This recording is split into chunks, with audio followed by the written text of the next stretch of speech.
प्रातः स्मरणीय परम पूज्य सदगुरुदेव जी बुध मंगल में संत समाज, धर्म प्रिय बंधुओं, भक्तमती माता बहनों, नन्हे मुन्ने बच्चों,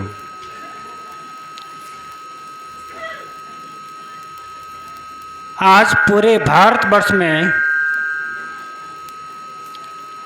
बुद्ध पूर्णिमा मनाई जा रही है। कहा जाता है कि बुद्ध पूर्णिमा क्यों मनाते हैं।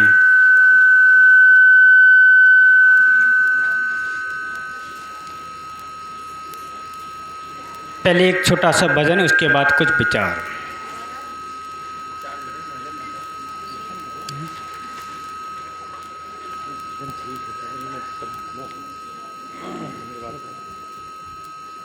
जीवन में हेलो हेलो हेलो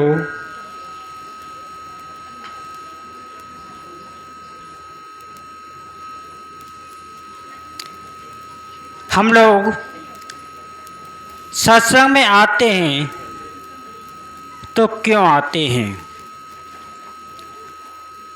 कहा जाता है कि संतों के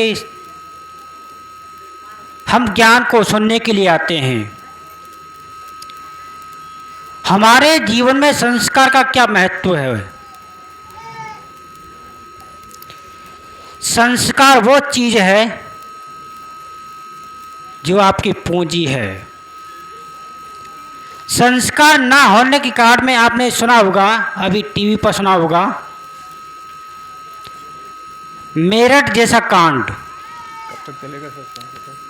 किसी प्रेमी में आकर के चक्कर में और अपनी पति को काट करके ड्रम में फेंक दिया गया।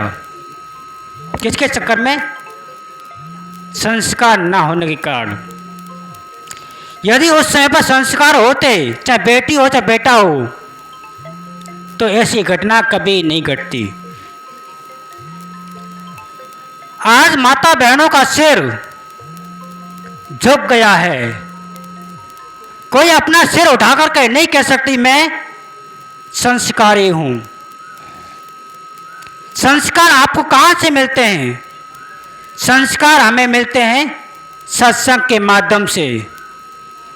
पर हम संतों का सानिध्य नहीं करना चाहते, सत्संग सुनना पसंद नहीं है। तो आपका जीवन कैसे बदल सकता है? आपका जीवन जब बदलेगा जब हम संतों का सानिध्य लें और सत्संग में आकर के जो संतों के विचार हैं उनको सुने और सुनने के बाद में अपने जीवन में धारण करें, तो आपका जीवन बदल सकता है। और हम सत्संग में आए और सत्संग में आकर के हम सोने लग जाएं, तम्बाकू का सेवन करें, बीड़ी का सेवन करें। आप सत्संग सुनने आए कि आप इन चीज़ों का त्याग करने के लिए आए। अनादिकाल से आपने विषण किए, अनादिकाल से आप उल्टे सीधे काम करते हुए आ रहे हैं। पर ऐसा कौन सा कार्य आपने जितना किया वह है हमारा है आत्म कल्याण। हम लोग क्या करते हैं? सत्संग में आकर के हम सोते हैं। सोते से आज जगाया सब जाल नजर आया, उस आग से बचाया जहां जट जल रही है। अनादिकाल से सोते सोते इतने जन्म बीत गए, पर देखा जाता है किसी की नींद पूरी नहीं हुई। कहा जाता है कि यदि मौत का भय लगता है तो ऐसा काम कर लें तो कभी हमको मरना ना पड़े। पर ऐसा काम कहाँ से हो सकता है? संतों का सानिध्य, सत्संग के माध्यम से हम जान सकते हैं। है मौत प्यारी मौत मेरे सामने आया करे, पर हम करते हैं मौत को भूल जाते हैं। मौत के भूलने के कारण से आज इतने उल्टे सीधे काम हो रहे हैं। आज सोशल मीडिया का प्लेटफॉर्म चलता है। सोशल मीडिया के माध्यम से हम अनेकों संतों के विचारों को सुन सकते हैं, पर हम सुनते क्या हैं? उल्टी सीधी की बातों को सुनते हैं, जिससे कि हमारा मन खराब हो। हमारा मन अच्छा कैसे होगा?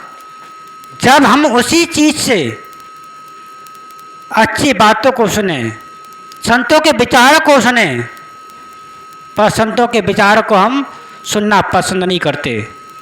आपने देखे होंगे, आप सत्संग में आते हैं तो आप अपने बाल बच्चों को क्यों नहीं लाते? अपने बच्चों को सत्संग में नहीं लाएंगे तो आपके बच्चे संस्कारी कैसे हो सकते हैं? संस्कारी आपके बच्चे जब होंगे जब हम अपने बच्चों को सत्संग में लाएंगे। आपने देखा होगा, जितने भी लोग आते हैं, बड़े बूढ़े लोग आते हैं, जवान व्यक्ति बहुत कम मिलेंगे सत्संग में। जहाँ पर अच्छी बातें बताई जाती हैं वहाँ पर अपने बच्चों को लाना पसंद नहीं करते। फिर कहते हैं कि हमारा बच्चा हमारी बातों को नहीं मानता है, हमारी बातों का उल्लंघन करता है। तो आपने जितने देवी देवता आज भारतवर्ष में पूजे जाते हैं, हनुमान को आप बल के देवता मानते हैं, पर हम क्या करते हैं? हम ऐसी उल्टी सीधे को चीज़ों को खाते हैं, सेवन करते हैं। हमको शुद्ध शाकाहारी रहना चाहिए कि या मांसाहारी?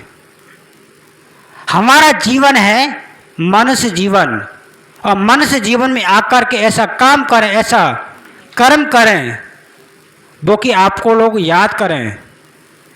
संस्कार आपको कहाँ से मिलेंगे? वो संतों के सानिध्य से, संतों के सत्संग से। सबसे पहली संस्कार मिलते हैं हमारे माता पिता से। माता पिता ही उल्टी सीधों को पढ़ेंगे, उल्टी चीज़ों को देखेंगे तो हमारे बच्चे भी आगे आने वाली पीढ़ी वो भी खराब देखेंगे। और आप क्या करते हैं? फिल्मी गानों को सुनते हैं, फिल्मी डांसों को सुनते हैं, असली डांसों को सुनते हैं, असली गानों को सुनते हैं, तो कहते हैं कि हमारा बच्चा महापुरुष बने। महापुरुष कैसे बन सकता है? जब माँ के घर में जीव आता है उसी दिन से संस्कार बनना शुरू हो जाते हैं। पर हम करते हैं, धर्म ग्रंथों की पुस्तकों को पढ़ना पसंद नहीं करते, अच्छी बातों को सुनना पसंद नहीं करते।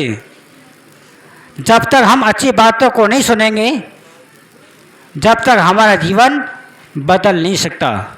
कहा जाता है, रानी मदालसा का प्रमाण आता है। रानी मदालसा के 6 पुत्र होते हैं और अपने हाथों से साधु का भेष डाल करके और समाज को समर्पित कर देती थी। पर ऐसी माँ कौन सी है? अब कहे कि हमारे बच्चे यदि हम सत्संग में लाएंगे, कहीं हमारे बच्चे कोई साधु नहीं बन जाएं।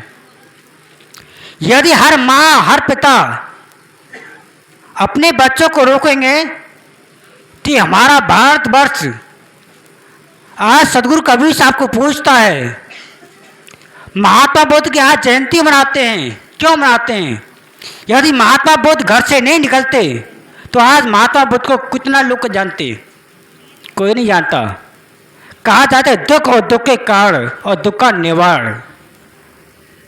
यदि हम अपने जीवन को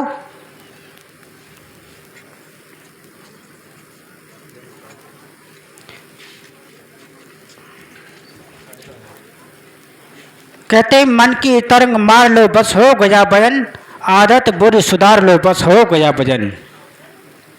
पर हम अपने जीवन में ऐसा काम करें, ऐसा कर्म करें जैसे कि आपको लोग याद करें। हमने अपने जीवन में ऐसे संस्कार को बनाएं तो आपका जीवन अच्छा बनेगा, आपका जीवन सुखद होगा। हम सत्संग में आकर के क्या करते हैं? संतों के विचार को नहीं सुनते। घर परिवार में हमें डेली का ऐसा रूटीन बनाना चाहिए कि अपने बच्चों को सुबह उठाएं और सुबह उठा करके अच्छी प्रार्थना सुनाएं, संतों का विचारों को सुनाएं, संतों के भजनों को सुनाएं, जैसे कि उनकी नए संस्कार बने। यदि हमारे बच्चों के संस्कार अच्छे बनेंगे तो आगे आने वाली पीढ़ी अच्छी बनेगी, बस इन्हीं बाड़ी सतबाड़ी के उपराम बोले सदगुरुदेव की जय, संत समाज की जय, सदगुरु कबीर साहिब की जय।